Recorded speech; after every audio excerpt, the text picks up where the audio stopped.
afternoon, beekeepers and bee enthusiasts. How you doing? It's another great day at the farm, and we are here by the creek.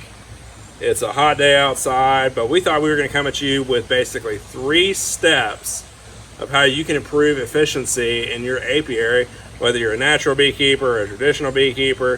3 steps that we have found in the past that have worked really well for us. They have definitely made our lives easier in the apiary. And yeah, let's break right into it.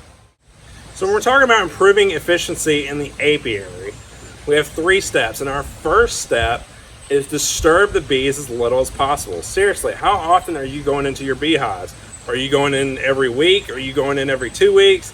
Like, how much disturbance are you putting into those hives as far as stressing out the bees and also giving yourself a much larger workload than natural beekeepers like ourselves, who we only inspect in the spring, and then in the fall we pull our honey, and that's basically it. We don't break into the hives all the time because really you'd be surprised what the bees can do on their own. They really are independent, and if you just give them some space, they can get a lot done. They could still produce you a lot of honey, and you could still tell a lot about the hive just by looking at the front and the activity and getting a good read on the health of the colony. The truth is, you don't need to be going to those hives every single week to inspect them and check them out, because it's not necessary. It's a lot of work you're going to give yourself, and it's a lot of stress on the bees. Okay, so the next step for improving efficiency in our apiary is put your bees on a diet. And what I mean by that is stop feeding your bees sugar water, okay? I feel like a lot of commercial beekeepers have to feed their bees sugar water because there's not enough nectar for the thousands of hives they have.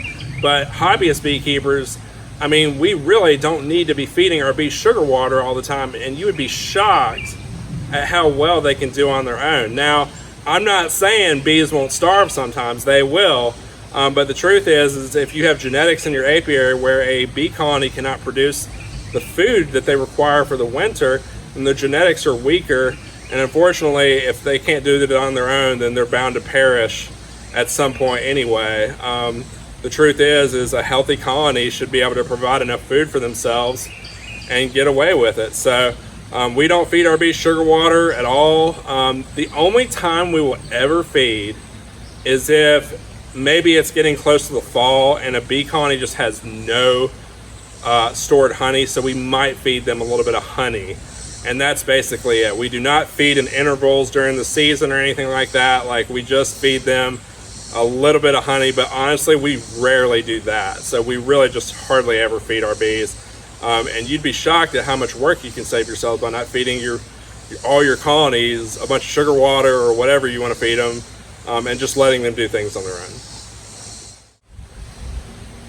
Okay, so the last step we're talking about when we're trying to improve the efficiency of our apiary is get the chemicals out of your hives. And what I mean by that is adopt treatment-free practices. Now, I feel like this is another thing that commercial beekeepers got into because they were towing thousands of hives across the country, getting lots of bee diseases. But basically, they had to adopt putting chemicals in their hives because otherwise their bees were going to die. But as far as beekeepers like ourselves, we've only got 10 hives. We let the bees do what they're going to do. We don't put chemicals in the hive. We don't put treatment, medication, any of that stuff. And sometimes they perish, but most of the time they survive. And we always grow our apiary every year. So you can spend a bunch of money on those chemicals, and it's going to be a lot more work for you. And I want you to know in these steps, I'm trying to give you advice for how to improve the efficiency in your apiary so you're not overworking yourself. Because I'm telling you right now, if you've got like 20 hives and you're going to all of them and doing treatment, you're disturbing them all the time, you're feeding them all the time, you're going to be doing a lot of work. Okay, you're going to be doing a lot of work. So we don't treat our bees, we just let them do what they're going to do. And they do fine anyway. So yeah. So that concludes our video for today. Hopefully you learned something, and yeah, those 3 steps that we use to improve efficiency in our apiary has made our lives a lot easier.